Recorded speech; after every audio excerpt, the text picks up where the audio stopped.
Bonjour à tous et bonjour à toutes. On se retrouve pour un Face à Michel Onfray spécial sur CNews et sur Europe 1.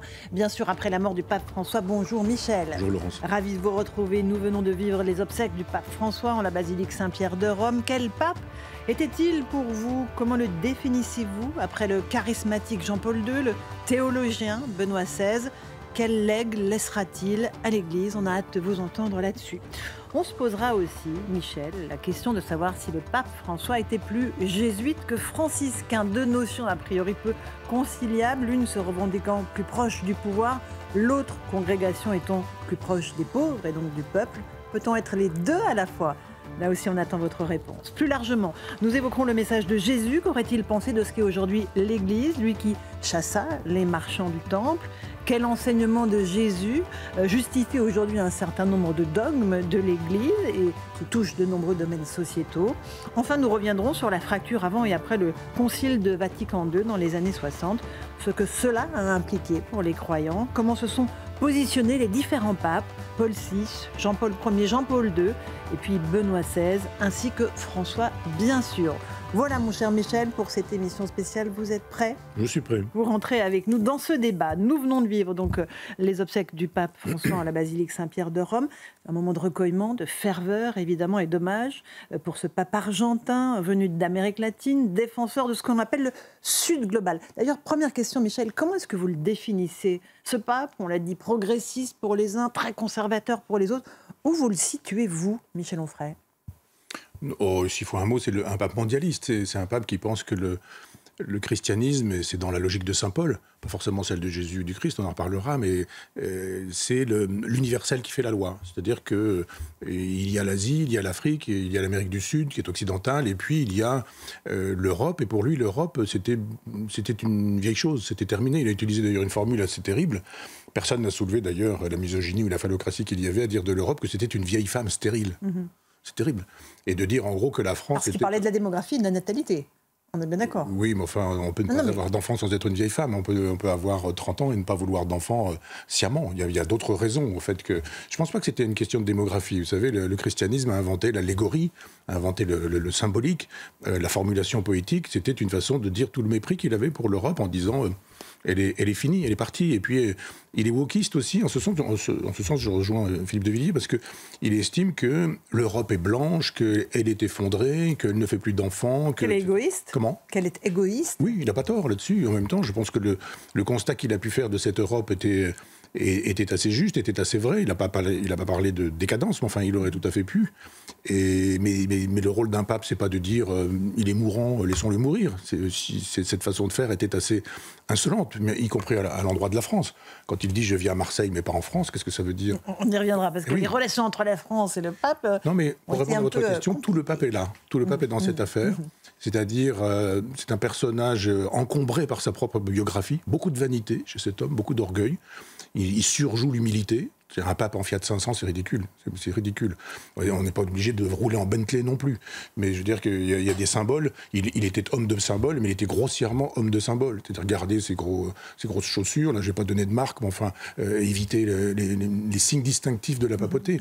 C'est pas rien, la papauté, il le sait. Et donc, quand on est là, on a des obligations, on a des devoirs. On ne dit pas, je ne veux pas ceci, je ne veux pas cela, je ne veux pas être enterré ici, je veux être enterré là. Mais je suis tout en humilité. C'est son libre arbitre, après tout. D'autres papes sont enterrés dans la basilique Sainte-Marie Majeure, où il sera enterré. Oui, mais enfin, vous n'avez pas le droit au libre arbitre libre quand vous êtes pape. Vous avez un historien qui s'appelait Kantorowicz qui parlait des deux corps du roi. Et donc, quand il dit, voilà, quand on dit, pardon, le roi est mort, vive le roi, ça veut dire effectivement que si un roi est mort, un suivant arrive et qu'il faut célébrer celui-ci, etc. C'est le cas avec le pape. Et le pape est plus que lui-même. Il est plus que Bergoglio. C'est pas le petit-fils de descendants d'immigrés italiens qui, etc. C'est pas la même chose d'arriver d'Italie pour l'Argentine et d'arriver d'une Afrique subsaharienne pour rentrer en Europe. Il est trop obsédé par sa propre biographie en disant, si je n'avais pas connu les chances de l'immigration, je n'aurais pas été ce que je suis. On n'est pas du tout dans le même cas de figure que quand vous avez une immigration qui n'est plus du tout la même. Cette façon de dire accueillons et prenons tous les gens du monde, et tous ceux qui ne le font pas ne font pas bien. Et ça, quand vous allez au Vatican, c'est arrivé assez récemment, à Rome, vous avez une œuvre d'art absolument horrible sur la place Saint-Pierre qui montre une espèce de bateau sur lequel il y a une cinquantaine de migrants. Tout ça, évidemment, c'est un artiste canadien dont je me suis empressé d'oublier le nom, tellement c'est moche, et on nous dit, voilà, c'est ça qu'il faut célébrer, etc. Oui, mais en même temps, qu'est-ce qui se passe? Il se passe que, vous savez, le Bernin qui a fait une architecture magnifique, et vous avez des toiles de tente qui sont là, sous les colonnades. C'est facile de dire qu'il faut, aux autres pays, qu'il faut accueillir, mais l'État du Vatican est un État, pour le coup. C'est-à-dire, il est régalien, il pourrait très bien dire, j'ouvre mes portes. Le plus petit État du monde, non? Je ne sais pas, il faudrait voir. Parmi les plus petits J'ai États amené des notes, parce que je n'ai pas la mémoire des chiffres et des noms, etc. Mais matériellement, c'est-à-dire le pape dit ça, accueillons tout le monde, ceux qui n'accueillent pas sont des vieilles femmes stériles, je ne vais pas en France, la France est absolument décadente, etc. Et, accueillez tout le monde, vous n'en faites pas assez.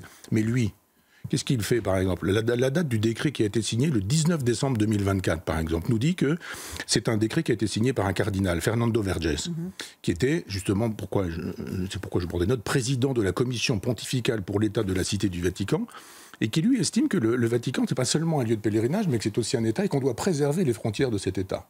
Et ils ont une législation extrêmement sévère, probablement Bruno Retailleau connaît ou sait, mais finalement qui pourrait être celle de Bruno Retailleau. Il y a des amendes très sévères, entre 10 000 et 25 000 euros par exemple, dans le cas de ceux qui entrent sans autorisation et qui utilisent éventuellement la violence dans l'État du Vatican.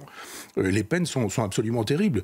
Il y a des interdictions de réadmission quand les gens sont déjà venus une fois de manière violente. Ça peut aller jusqu'à 1 année à 5 ans d'emprisonnement. Il y a des prisons au Vatican, vous savez, on ne le sait pas, on ne le dit pas, mais il y a des prisons au Vatican ou une prison Il y a des possibilités d'arrestation et de passage au tribunal immédiatement après le forfait commis.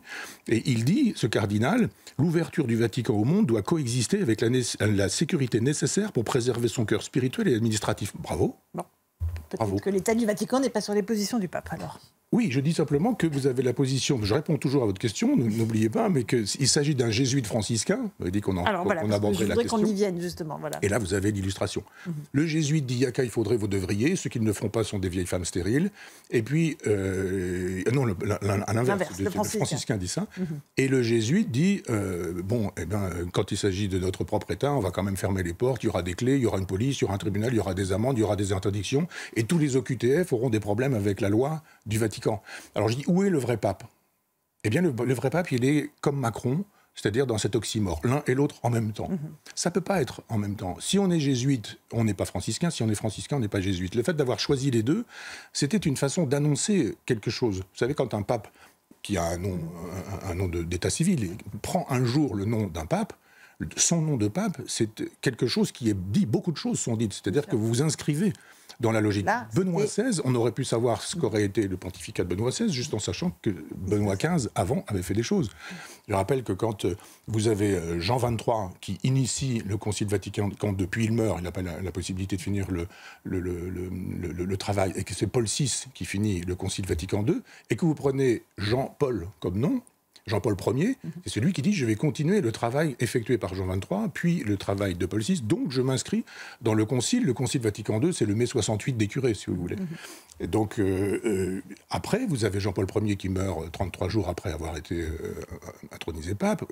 Là, c'est aussi une question, c'est intéressant de savoir pourquoi il est mort comme ça. Il y a des doutes sur ce sujet. Et puis arrive le suivant, Wojtyła, polonais, comme chacun sait, qui lui dit « moi, je m'appelle Jean-Paul II ». Donc le Jean-Paul II, c'est « je m'inscris dans la lignée du précédent », qui lui-même s'inscrivait dans la lignée du précédent, qui était lui-même inscrit, etc. Donc vous avez un lignage qui est très Vatican II, c'est-à-dire très progressiste. Et puis vous avez ensuite un Benoît XVI, cardinal Ratzinger, très intellectuel, très philosophe, formé à l'école de théologie allemande, qui a écrit des Jésus un Jésus extrêmement intéressant, très herméneutique, etc., qui lui devient Benoît XVI, c'est-à-dire Benoît XV, qui lui était un pape traditionnaliste, ou du moins antimoderniste, disons-le plutôt comme ça. Et quand François arrive, il dit « grande vanité », c'est-à-dire je ne serai pas François Ier, d'abord ce serait un peu ridicule pour ceux qui connaissent le François Ier de l'histoire de France, mais il dit « je suis François ». Sous-entendu, je suis François d'Assise. Mais un François d'Assise n'aurait pas fait ce qu'aurait fait un jésuite arrivant au pouvoir. François d'Assise, on le rappelle, donc le pape des pauvres, le saint des pauvres. Il battait la campagne pieds nus avec une cordelette comme ceinture. C'était un homme d'une grande simplicité, d'une grande modestie. Mais affecter la modestie, c'est beaucoup d'orgueil. Dire qu'on est modeste, c'est être vaniteux. Et rouler en Fiat 500, je me répète, mais c'est ridicule. On peut très bien rouler dans une voiture, une belle voiture, une Tesla, même s'il veut, et une voiture électrique. Ça aurait été plus conséquent pour cet homme qui est affecté d'être écologiste aussi, sous prétexte d'interpréter François, etc. François d'Assise aurait fait quoi s'il avait été élu pape? Il serait arrivé là, en disant, dites donc, ce truc-là, ça va pouvoir se vendre, on va vendre le Vatican, on va vendre un certain nombre de toiles, et puis on va faire des hôpitaux, on va faire des crèches, on va faire des écoles, on va donner des maisons aux pauvres, véritablement. Donc voilà, c'est pas celui qui dit je signe le décret ou je permets ce décret qui dit oh là là, mais nous, notre État, on va absolument le maintenir, c'est pas du tout un franciscain, c'est un jésuite. On est sur CNews et sur Europe 1 en face à Michel Onfray. On évoque évidemment cette religion catholique dans laquelle nous sommes à nouveau plongés à la triste lueur de la mort du pape et cet enterrement. On a connu juste avant la mort du pape, Michel, un regain de foi. Il y a eu un record de baptême en ces fêtes de Pâques. Signe peut-être que les jeunes générations ont besoin de spiritualité, qu'elles trouvent dans la foi, quelles qu'elles soient, des règles, un cadre peut-être dont elles ont besoin. Je vous propose juste d'écouter Sylvain Tesson, écrivain qui était notre invité, l'invité de Sonia Mabrouk cette semaine, qui dit voilà, que les nouvelles technologies aussi servent à parler à ces nouvelles générations. Écoutez. Il faut définir ce qu'on pourrait appeler par la société d'aujourd'hui, une société qui est soumise aux grandes forces, à la double force de la technique et de la technologie, ne peut pas tellement produire des individus qui vivent dans ce balancement de la récollection intérieure et de l'action extérieure. C'est pas possible, puisque pour passer de soi-même aux autres, il faut traverser les membranes. Et la membrane du mur, la membrane du domicile, la membrane de la famille, la membrane du clan, la membrane de la patrie. Mais quand vous êtes devant un écran, il n'y a plus de membrane. Alors si on tire des écrans entre soi et le monde, on passe plus du temporel au spirituel, on reste écrasé sur l'écran comme le moustique sur le pare-brise. Qu'est-ce que vous pensez de ces propos de Sylvain Tesson, Michel Onfray? Moi, je ne suis pas technophobe. Je pense que je préfère quelqu'un qui lit la Somme théologique de saint Thomas d'Aquin sur son iPhone plutôt que quelqu'un qui ne l'aurait pas lu du tout. Donc, c'est un objet. Le téléphone portable, j'en ai un. Je crois savoir que Sylvain Tesson n'en a pas. Mais je pense que le problème, ce n'est pas d'en avoir ou de n'avoir pas de téléphone portable. C'est l'usage qu'on en fait. Donc, si on n'est pas l'esclave de son téléphone portable, on peut l'avoir et c'est lui qui est notre esclave. On l'appelle, on sollicite, on lui demande, etc., etc. Donc, on peut faire des choses formidables avec un iPhone et avec un téléphone portable qui nous permettra justement, pour le coup, moi j'utilise beaucoup, vous savez ce qu'on appelle la patristique, c'est-à-dire les pères de l'Église, tous ceux qui, entre le 1er siècle, disons, et puis 7-8 siècles plus tard, inventent un peu le christianisme. Grégoire de Nazianze, Méthode d'Olympe, Grégoire de Nice, enfin tous ces philosophes dont on ne parle jamais, Irénée de Lyon, et qui sont pourtant passionnants, parce que ça constitue notre civilisation. J'écris d'ailleurs là-dessus une vaste histoire de l'Occident judéo-chrétien, et je suis justement en plein là-dedans. Et vous pouvez simplement, avec votre téléphone, prendre le train tout à l'heure, je vais regarder, si je veux lire Irénée de Lyon, je peux être sur mon écran. Donc c'est pas l'écran qui est un problème, c'est ce qu'on regarde dans son téléphone. Si on regarde des bêtises, oui, mais on peut aussi lire des bêtises. Il n'y a pas que le téléphone qui abrutit. Oui. Si vous lisez des mauvais livres et des livres d'imbéciles, ou les crétineries... Est-il de mauvais livres? Vaste question. Oui, tout ce qu'on appelle la romance, là, par exemple, dans les librairies. Ça fait pas de mal, Michel, la romance. Non, des trucs dans lesquels des livres dans lesquels, j'arrive même pas à dire livre, mais dans lesquels on célèbre une sexualité violente, agressive, des coups, etc. Bah oui, mais c'est ça, la romance. Okay. Et donc, les jeunes préfèrent lire la romance, par exemple, aujourd'hui, plutôt que Madame Bovary. Est-ce qu'il ne faut pas mieux qu'ils lisent? Non. Tout court, qu'ils voient les mots bien orthographiés? Non, pas dans ce genre de... Sinon, ils écrivent en phonétique. Bon, revenons à la question du regain de la foi, du record des baptêmes en ces fêtes de Pâques. Vous pensez que c'est quelque chose de réel, concret, ou que voilà, c'est un mouvement? Est-ce qu'il y a un regain de la foi? Et pas seulement peut-être dans la religion catholique, on voit aussi beaucoup sur d'autres religions un regain de la foi chez les jeunes. Moi, je n'ai pas les informations. C'est-à-dire quand il y a eu un record de catéchumène, par exemple, oui, pour Pâques. Voilà. Oui, dans telle église, avec des caméras qui viennent nous dire que ça a eu lieu ici, etc. Donc, effectivement, un peu, ça peut être parfois l'arbre qui cache la forêt. Pourquoi pas? Prenons acte du fait que ça pourrait être le cas. Mais c'est peut-être le cas, j'en sais rien. Mais c'est vrai que quand on dit il y a un pèlerinage à Chartres, regardez le nombre de gens. Oui, il y en a plus, mais il n'y en a qu'un pèlerinage.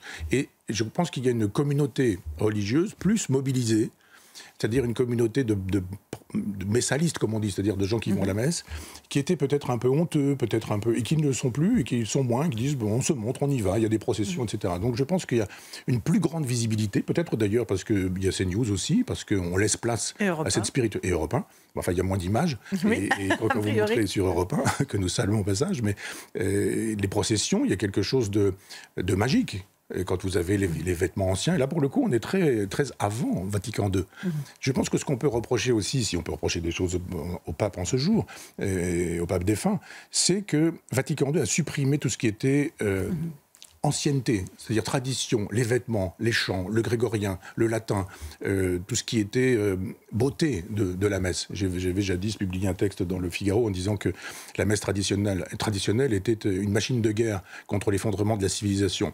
Et donc je pense que ce christianisme-là est peut-être un peu plus visible, et c'est tant mieux. Et on lui donne de la visibilité, et moi j'ai plus de sympathie pour les prêtres qu'on appelle traditionnalistes que pour ceux qui, en jean, jouent de la guitare, ceux de La vie est un long fleuve tranquille. Oui, mais qui attirent peut-être des jeunes. Oui, mais on a besoin Jésus aussi. revient, etc. Non, Jésus revient c'est pas que ça, Michel, c'est un peu caricatural. Je suis caricatural. L'approche plus pastorale, je veux dire, de la messe, elle est la bienvenue aussi. Non, moi je suis le produit moi de Vatican II, c'est-à-dire que j'ai appris, j'étais enfant de chœur et j'ai servi la messe et je disais la messe, enfin je disais, c'est pas moi qui le disais, mais le latin, je connaissais la messe en latin. Mais ça n'existe plus aujourd'hui. Oui, mais justement, on a supprimé le rapport au sacré, le rapport à la transcendance. Et c'est devenu, c'est beaucoup dit, c'est pas une idée de moi, mais c'est devenu une espèce d'ONG, le christianisme. Et donc, c'est pourquoi, d'ailleurs, le pape François était l'homme de cette ONG ou de la transformation du christianisme en ONG. On n'a pas besoin de ça. Vous avez, par exemple, les messes tradies sur Pâques qui durent 4 heures, avec un décorum extraordinaire. Et là, il se passe quelque chose. C'est pas on utilise son téléphone portable. Moi, j'ai vu dans des enterrements, hélas, des gens qui, pendant les funérailles, regardaient leur téléphone portable. Ou des gens qui arrivent en retard. On y revient au portable, vous voyez. Oui, mais non, mais c'est justement, c'est ce que je disais tout à l'heure. Je ne suis pas contre le fait que ces gens disposent d'un portable, mais qu'ils soient possédés par le portable au point de devoir le regarder, alors que le cercueil du défunt est juste ici. Et je pense que l'idée de se recentrer, c'est ce que disait Sylvain Tesson fort justement, c'est-à-dire si on veut vraiment se recentrer sur le sacré, sur la transcendance, sur d'autres questions théologiques, si on veut, sur la grâce, moi je pense que c'est une grande question théologique, c'est même peut-être la seule question, alors à ce moment-là, il faut garder un rituel et que peut-être les gens du rituel se montrent un peu plus et peut-être un peu moins les gens de Vatican II, mais je rappelle que le pape François avait opté, lui, pour un Vatican II un peu pur et dur. Toute cette façon de tester un petit peu sur le mariage des homosexuels, sur la question LGBT, tout ça est une façon de parachever Vatican II. Encore un mot sur le regain de foi chez les jeunes. On parle de ce regain de la foi catholique. C'est vrai aussi, côté musulman, il y a un regain de la foi chez les jeunes, peut-être en recherche de cadres, de repères, d'idéal, de spiritualité, Michel Onfray. Oui, mais quand je vois, moi, des messes, des sorties de messes, les personnes sont très âgées. Très âgées. Il n'y a pas beaucoup de très jeunes. Alors, il y en a un peu plus maintenant. Mais c'est un peu comme avec les concerts. Quand vous sortez d'un concert classique, les cheveux sont blancs, souvent. Donc, il y a une espèce de christianisme à la carte aujourd'hui qui fait qu'on cherche une spiritualité. J'ai cru entendre que 10% des gens qui se sont fait baptiser récemment étaient des musulmans. C'est-à-dire des apostats pour les musulmans. Pourquoi, d'ailleurs, je crois que j'ai entendu sur... Apostats, c'est-à-dire ? C'est-à-dire des gens qui ont renoncé à une foi. C'est problématique pour les musulmans qui pensent que nous naissons musulmans. D'un point de vue théologique, c'est un phénomène de croyance. Moi, j'ai rencontré quelqu'un, un jour, un chauffeur de taxi, qui me dit « Mais Dieu est musulman ». Donc je lui dis, mais attendez, Dieu a créé le monde, et puis quand l'islam arrive, c'est au 7e siècle après Jésus-Christ, et on ne peut pas être musulman avant Mahomet, ça n'a pas de sens. Et lui me disait que si. Donc là, on est dans le problème de la foi. C'est-à-dire que si vous devenez juif, ou si vous devenez chrétien, c'est que vous avez choisi l'apostat, donc que vous avez renoncé. Et il est dit dans le texte que l'apostat mérite la mort. Ce n'est pas moi qui invente ce genre de choses, c'est vérifiable tous les jours. Donc ça pose vraiment un problème théologique. Mais par rapport aux jeunes, cette quête de spiritualité, oui. Elle est réelle ? Oui, sûrement. Quand vous avez des gamins totalement paumés à qui on montre une espèce d'avenir bouché. Vous voyez d'ailleurs tous les jeunes étudiants un peu doués, ils s'en vont, ils quittent la France, ils s'en vont au Canada, ils s'en vont aux États-Unis, ils s'en vont un peu partout, ils s'en vont en Suisse, parce qu'il y a une espèce d'horizon bouché. Les gens qui nous gouvernent en France nous disent la France c'est fichu, c'est fini, c'est l'Europe qui est l'avenir, la France n'a pas de culture, la France n'a pas de passé. Il y a même Mélenchon qui nous a dit récemment qu'il n'y avait pas de langue française, la langue dite française, c'est vrai. a-t-il dit au Canada. Oublié. Et donc si on est en train de dire qu'on n'a pas de langue, on n'a pas de culture, on n'a pas de passé, qu'on n'a pas de racines, ben évidemment, vous avez des jeunes qui ont besoin, c'est ça, d'avoir des enfants. Pas de repères parentaux aussi. Ben bien sûr. L'éducation s'effondre, bien sûr. la parentalité s'effondre. Mais bien sûr, y compris dans les familles qu'on dit recomposées, dont on oublie qu'elles ont été décomposées, et que ça coûte cher d'avoir été une famille décomposée. Quand vous avez quelqu'un à qui vous dites « t'es pas mon père », ou t'es pas ma mère, qu'est-ce que vous voulez faire comme éducation? Le père, il est parti, la mère, elle est partie. Bah oui, mais enfin, puis là, c'est un nouveau couple. Il dit, mais t'es pas légitime de toute façon. Mes mes professeurs, ils sont pas légitimes non plus. Puis personne n'est légitime. Je suis moi-même légitime, etc. On est paumé, on est perdu. Consommation de drogue, binge drinking, enfin, il y a une espèce Ou se tourner vers la religion. C'est ce que j'allais vous dire. Au comportement à risque, les gamins qui sont sur les trains avec des caténaires et qui prennent des risques incroyables, la vitesse, enfin, tous ces comportements suicidaires. Puis un jour, vous avez soit l'islam, soit le christianisme. Le judaïsme n'est pas prosélyte, donc évidemment le problème ne se pose pas. Encore que, moi j'ai des amis juifs qui ont des enfants qui n'étaient pas pratiquants et qui le deviennent, parce que de fait, il y a un désir de donner un sens à sa vie, et la religion, pour le coup, ça donne un sens à sa vie. Alors moi qui suis philosophe, je dis, on peut aussi avoir l'occasion de donner un sens à sa vie avec la philosophie, avec les grands auteurs, et avec des philosophes, notamment des philosophes de l'Antiquité. Mais je conçois que puisse y avoir une réponse à toutes les questions clés en main. La religion, c'est ça. Ne vous posez plus de questions sur l'amour, la mort, la paix, la guerre, la fin de vie, l'avortement, la contraception. Toutes ces questions sont résolues. Il y a toujours une réponse. Et pour le coup, si vous avez votre téléphone portable, vous pouvez lire La Cité de Dieu et poser la question que pensait Augustin de je sais pas quoi, d'euthanasie, de la peine de mort ou ce genre de choses. Mais il y a ce besoin, moi je trouve, de cadre pour des jeunes générations qui semblent flotter aujourd'hui dans la société. Bien sûr. Et le cadre est plus facile quand on a affaire à quelqu'un qui est sérieux. Je ne dis pas qu'il se prend au sérieux, mais pas un curé qui tutoie, qui tape sur l'épaule, j'ai vu par exemple l'ostentation de la tunique. J'ai été très étonné que nombre d'enfants de chœur avaient des baskets avachis, par exemple. Vous aviez le vêtement de l'enfant de chœur que j'ai été. Il y avait l'aube de l'enfant, là. Et puis en dessous, paf, les baskets. Et puis pour le peu de vêtements qu'on voyait, un bout de jean aussi, quoi. Je ne vais pas faire le vieux schnock en disant les Birkenstock sont interdites. Non, mais enfin, quand vous regardez une messe, tout est important, y compris, moi j'ai quelques amis... C'est pas venu comme vous êtes, quoi. Non, j'ai des amis prêtres traditionnalistes, par exemple, outre le fait qu'ils aient la ligne, fini le curé de Rabelais, avec, etc., mais ont des belles chaussures, ont des beaux vêtements, sont propres. Moi, j'ai connu, quand j'étais dans un orphelinat avec des prêtres salésiens, beaucoup de crasse, beaucoup de sueur, beaucoup de saleté, etc. C'est simplement une tenue, une façon d'être. Et puis, eh bien, il y a une espèce de respect. On ne dit pas tu tout de suite, quoi. On ne fait pas le Macron en présence du pape en lui disant « Ah, je te tape dans le dos, dis donc, l'ami François ». Non, pas du tout, parce que il y a une espèce d'autorité, de hiérarchie. Je rappelle que l'étymologie de hiérarchie, c'est le pouvoir du sacré.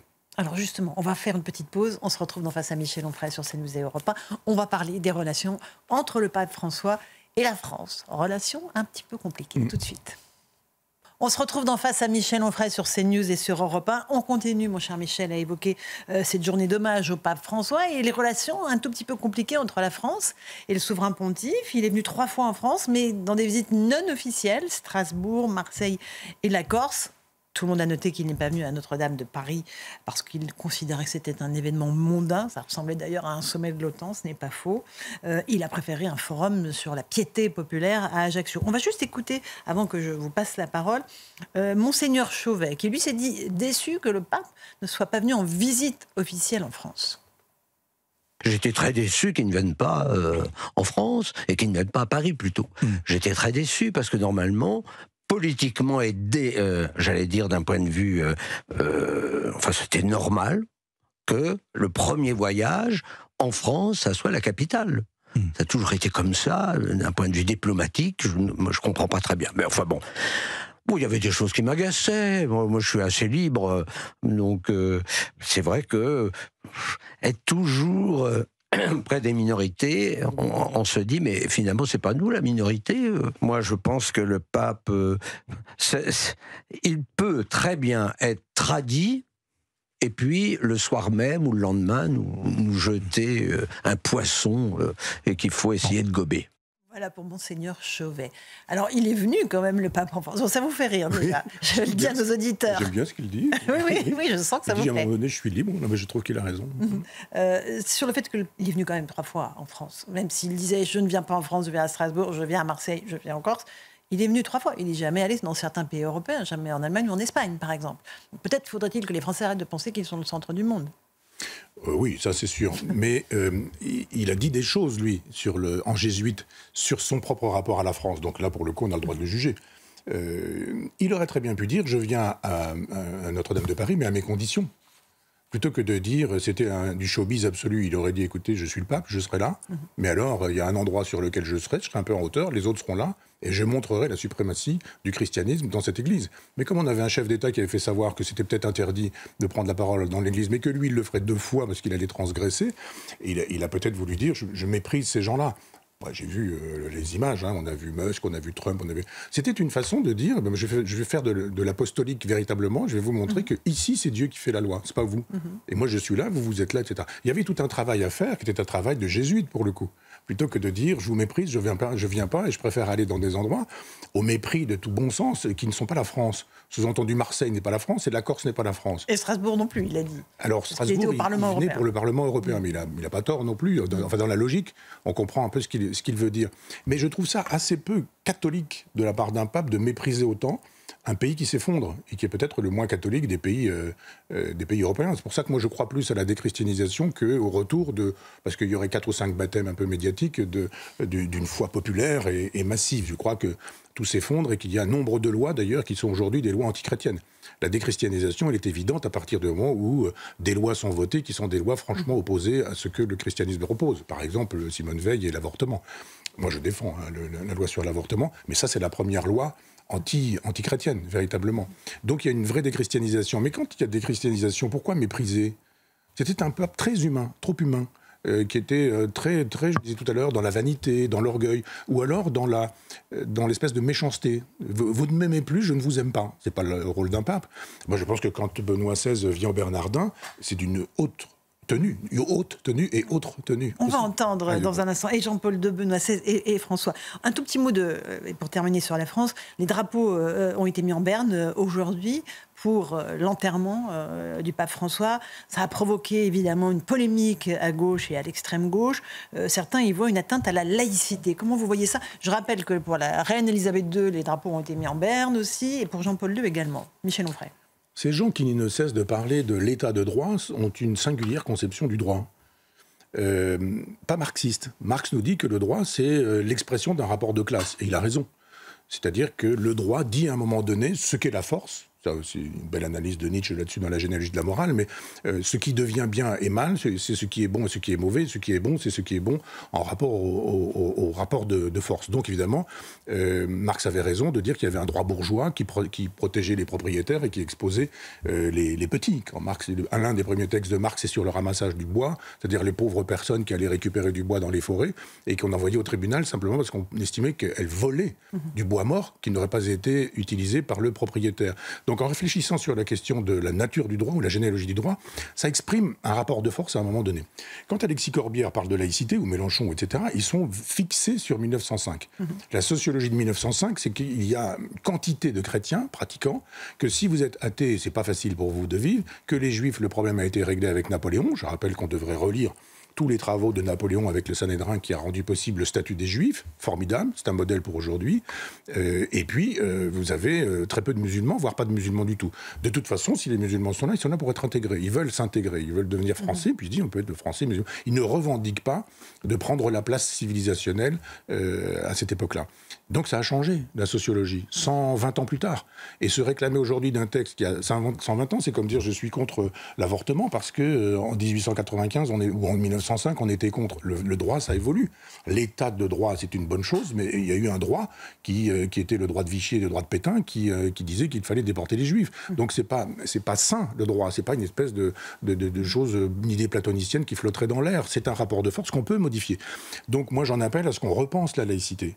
Et je ne suis pas pour une laïcité exclusive. Je ne veux pas que ce soit une espèce d'instrument de guerre contre des religions et en faveur d'autres religions. Pour être précis, interdire les crèches dans les mairies, par exemple, et en même temps se précipiter aux ruptures du jeûne. Moi, je suis pour qu'il y ait des crèches dans les mairies et je suis pour le fait que des mères puissent aller à la rupture du jeûne du Ramadan. Et je suis pour que Emmanuel Macron puisse fêter, je ne sais plus quelle fête, Hanouka, à l'Élysée, en allumant les bougies, etc. Et moi, je ne vois rien à redire à tout ça, et parce que je trouve que la laïcité d'aujourd'hui ne peut pas être la laïcité de 1905, et que cette laïcité-là, elle suppose qu'on accueille largement. Et puis on dit, on accueille largement, mais vous êtes accueillis dans une république qui, elle, a ses valeurs. Bon, Michel Onfray, un tout petit mot d'ailleurs du champ lexical qu'on évoque depuis le début de la semaine, à la lumière de la mort du pape, tous ces mots qu'on réapprend, que nous nous réapproprions, conclave, camerlingue, congrégation, constitution apostolique, extra omnes, habemus papam, papabili. C'est un champ lexical que les Français se réapproprient, qu'ils avaient peut-être un peu oublié, à votre avis?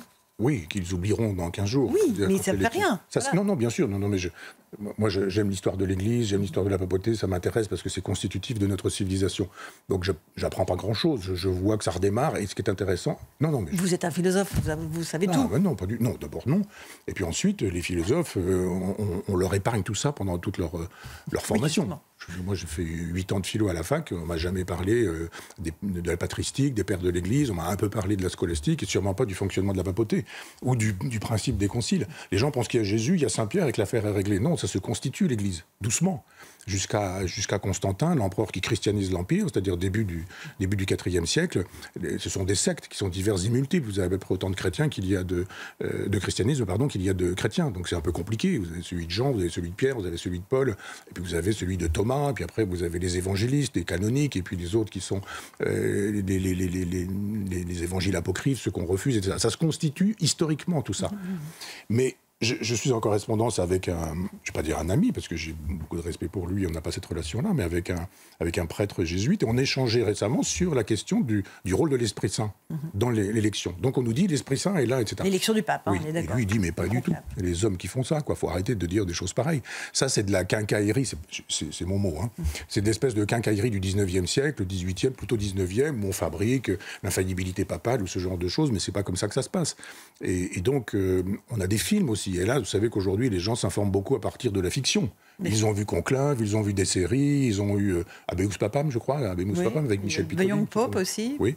Et là, il dit, j'ai vu ça se passe comme ceci. Non, ça se passe pas comme cela. Ça, c'est Hollywood. C'est Hollywood qui a la main sur le cinéma aujourd'hui, c'est-à-dire le contraire de la vérité. C'est-à-dire la fiction, c'est-à-dire l'idéologie, c'est-à-dire la propagande. D'ailleurs, tout le monde dit, on va pas spoiler, comme on dit en français, le film Conclave. Moi, je veux dire, parce que c'est tellement nul que le pape, à la fin, il est transsexuel, il est en transition de genre, etc. Donc, il faut pas le dire. Non, allez voir le film, mais c'est un film wokiste où, au bout du compte, on dit on a enfin un pape transsexuel. Ça, c'est formidable. Bon, voilà. C'est un remake de la papesse Jeanne, cette histoire de conclave là.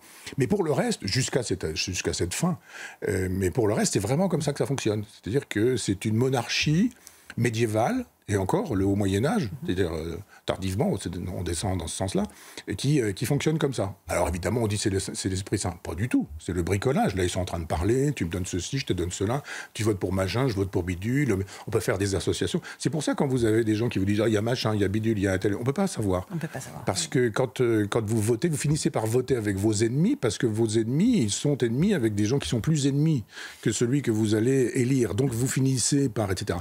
Mais en gros, le choix, c'est un progressiste, un traditionnaliste. C'est Bien tout. sûr. Donc on verra comment les alliances se feront. Alors après, vous avez des alliances humaines, puis après, vous avez des alliances de politique politicienne.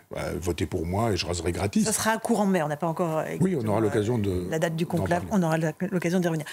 On est sur CNews et sur Europe 1, en face à Michel Onfray. Michel, je voudrais qu'on revienne maintenant sur les 3 derniers papes, Jean-Paul II, Benoît XVI et François. On va écouter un très court extrait de chacun d'entre eux. Comme ça, on essaiera de voir comment vous les voyez. Jean-Paul II d'abord, qui a contribué, on le sait, à la destruction de l'Empire soviétique. Écoutez-le, c'était le 22 octobre 1978, son intronisation, son message à la France. Aux catholiques de France et des pays de langue française, j'exprime toute mon affection et tout mon dévouement. Et je me permets de compter sur votre soutien filial et sans réserve. Puissiez-vous progresser dans la foi. À ceux qui ne partagent pas cette foi, j'adresse aussi mon salut respectueux et cordial. J'espère que leurs sentiments de bienveillance faciliteront la mission spirituelle qui m'incombe et qui n'est pas sans retentissement sur le bonheur et la paix du monde. Voilà pour Jean-Paul II, donc en 1978. Quel pape était-il pour vous, Michel Onfray ? Bon, c'était un skieur sportif, enfin vraiment un solide, un costaud. Moi, j'aime beaucoup le peuple polonais parce que mon père m'a appris à les aimer. Ils ont été de ceux qui nous ont libérés. Et on oublie qu'il n'y avait pas que les Américains, il y avait des Anglais, il y avait des Canadiens, il y avait aussi des Polonais. Donc les Polonais ont connu aussi, Auschwitz, ont connu un antisémitisme extrêmement fort, extrêmement puissant. Il faut remettre tout ça dans une configuration tout à fait particulière. C'est un pape anticommuniste. C'est un pape qui dit, d'abord le christianisme est universel pour lui, mais on sent bien que c'est la question de l'Europe qui se pose. D'autant que la question de l'Europe, c'est la question de l'Europe de l'Est. L'Europe de l'Est, c'est un Moscou soviétique à l'époque, c'est-à-dire un impérialisme planétaire, et qu'il y a du danger partout sur la planète avec cet impérialisme-là. Donc il travaille avec les réseaux de diplomatie qui sont très intéressants, très importants. Moi, mon vieux maître Gerfagnon connaissait très bien le Vatican et les vaticanistes, et il m'expliquait qu'ils avaient les meilleurs diplomates et les meilleurs services secrets du monde. Donc quand vous avez véritablement des informations, vous pouvez agir sur le monde. Donc c'était effectivement un pape politique. Il dit, dans l'extrait que vous avez choisi, qu'effectivement il a une tâche spirituelle, mais que c'est en relation avec le bonheur du monde. Donc on comprend bien qu'il y a de la politique derrière. Donc c'est un pape politique dont la mission consistait à dire « rechristianisons ». Peut-être que le plus grand danger pour le christianisme aujourd'hui, c'est-à-dire à l'époque où il parle, c'est la déchristianisation marxiste-léniniste, le communisme planétaire. Bien sûr. Et on se rappelle des cris de la foule le jour de sa mort, Santo Subito, qui demandait sa sanctification, sa béatification. Benoît XVI, théologien, on va l'écouter, alors non pas dans le discours à la culture devant le Collège des Bernardins, qui nous aurait intéressés, on va l'écouter dans un discours sur le rapport à la laïcité à l'Élysée en 2008. Je suis profondément convaincu qu'une nouvelle réflexion sur le vrai sens et sur l'importance de la laïcité est devenue nécessaire. Il est en effet fondamental, d'une part, d'insister sur la distinction entre le politique et le religieux, et d'autre part, de prendre une conscience plus claire de la fonction irremplaçable de la religion pour la formation des consciences. Voilà pour le pape Benoît XVI, Michel Onfray, là encore. Oui, on peut dire que de la grande clarté pour vous ou pas? Pardon? Clarté? Ah bah oui. Hein. Je pense que Jean-Paul II, c'était le soldat de Dieu, lui, c'est le philosophe de Dieu. Le penseur de Dieu, c'est-à-dire qu'il formait à ce qu'on appelle l'herméneutique allemande, la phénoménologie allemande, c'est-à-dire un art de lire les textes, etc. D'abord en langue allemande. La langue allemande est très agrégative, on peut fabriquer des concepts, etc. Donc son Jésus est très philosophique. Il y a eu des très grands Jésus, David Friedrich Strauss, il y a eu Renan en Allemagne, il y a eu Renan chez nous, Ernest Renan, La vie de Jésus. Et il y a eu ce pape qui, de fait, avec son Jésus, propose une lecture très herméneutique, très allégorique, etc. Donc c'était un intellectuel. Moi, je pense que si on doit réduire Benoît XVI a quelque chose, c'est son discours de Ratisbonne. Et à Ratisbonne, il s'en vient rappeler, là encore, en 2006, père de l'Église, voilà, Manuel Paléologue, qui écrit un livre sur les relations entre les Juifs et le christianisme. Et lui pose le problème en disant l'islam est dangereux, il est toxique quand il dit que le paradis est à l'ombre des épées. C'est une phrase que les musulmans font leur, c'est la leur, puisque de toute façon c'est une phrase de Mahomet et qu'elle a été reprise dans les hadiths du prophète, c'est-à-dire c'est une parole du prophète. Et à Ratisbonne, il dit ça. On dit, oh là là, voilà un pape islamophobe, voilà un pape qui met le feu aux poudres, tout ce qu'on a reproché à Samuel Huntington, tout ce qu'on reprocherait à un médecin qui vous dirait, vous avez un cancer, en disant, si vous me le dites, c'est parce que vous l'avez créé, je ne l'avais pas avant que vous me le disiez, donc etc. Lui, il commence juste à faire un tableau de ce qui a lieu, il dit, le christianisme, c'est d'abord l'Europe, et puis c'est le reste du monde, c'est Rome, c'est le reste du monde, et le christianisme, ça suppose quand même une vision planétaire qui doit rencontrer politiquement ce qui se passe actuellement. Et il y a une montée de l'islam, une montée de l'islamisme, une présence des musulmans. Je prends Manuel Paléologue comme philosophe pour penser ces questions-là, c'est-à-dire qu'il y met quand même beaucoup de diplomatie vaticane, pour le coup, et il fait tout un travail intellectuel. Je ne suis pas sûr qu'on n'ait pas poussé vers la sortie un Benoît XVI à partir de ce discours-là. Vous savez, une espèce d'état planétaire qui estime que si on a un pape missionnaire dans le sens de la globalisation, il vaut mieux que ça qu'un pape missionnaire qui dirait attention, le christianisme, il y a des racines judéo-chrétiennes à notre Occident, et ces racines judéo-chrétiennes, elles rentrent contre un problème avec la revendication musulmane. Ça nous amène à écouter le pape François, c'était en avril 2017, discours au Caire, justement sur le dialogue interreligieux. Écoutons-le. Nous sommes toujours appelés à marcher ensemble, convaincus que l'avenir de tous dépend aussi de la rencontre entre les religions et les cultures.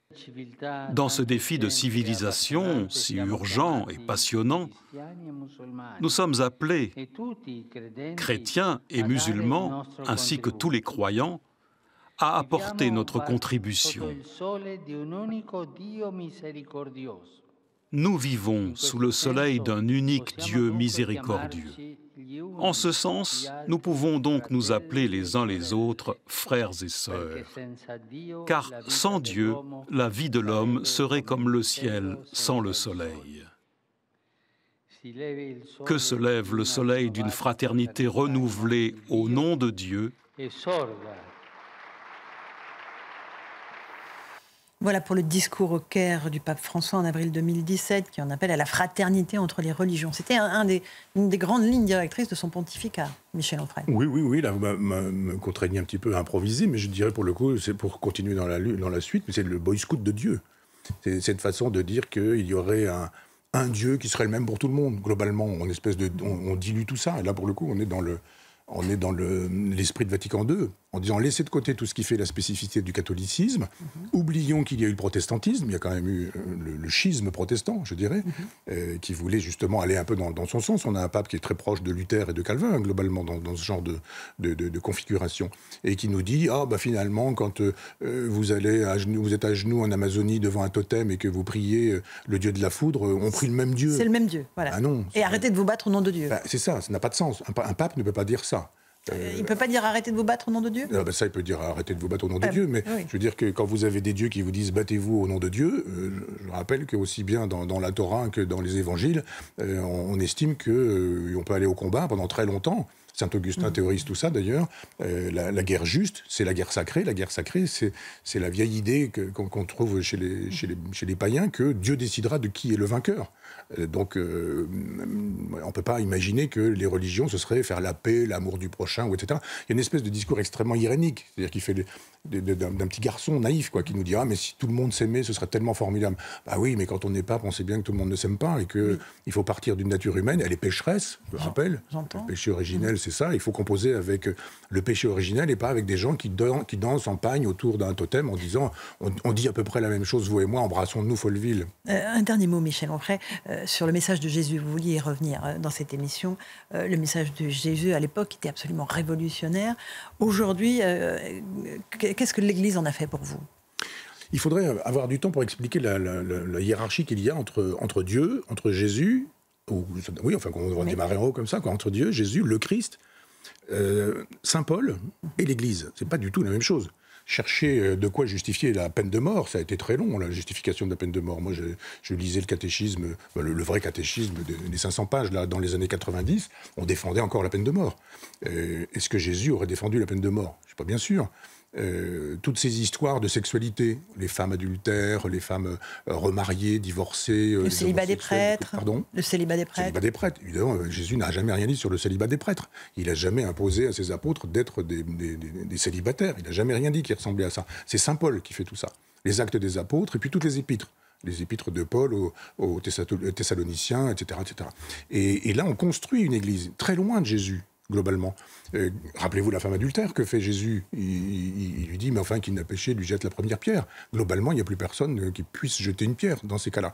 Est-ce que ça vaut vraiment la peine d'oublier ce genre de choses, en disant qu'on va condamner des couples chrétiens, catholiques, qui n'ont pas réussi à fabriquer un couple et qui ont divorcé, qui aiment Dieu, qui sont catholiques, etc. Et il faudrait s'interroger sur l'articulation de ce genre de choses. Moi, j'aime beaucoup dans la vie de Jésus ce Jésus qui chasse les marchands du temple. Vous savez, il est là avec un fouet, ça dépend des évangiles. Soit il a un fouet, soit il a pris une corde et il s'en sert comme d'un fouet, en virant tout le monde et en disant mais c'est pas ça le judaïsme. Puis après, il lui dit moi j'arrive, je vais vous dire quel est le véritable judaïsme. Mais je crois pas que Jésus aimerait beaucoup les papas mobiles tout autant que les Fiat 500. Je pense même qu'il aimerait encore moins la Fiat 500. Allez, on revient au point où nous avons commencé. Merci beaucoup, mon cher Michel. C'était passionnant de vous écouter parler de religion et de théologie. Merci à vous. On se retrouve la semaine prochaine sur CNews et sur Europe 1.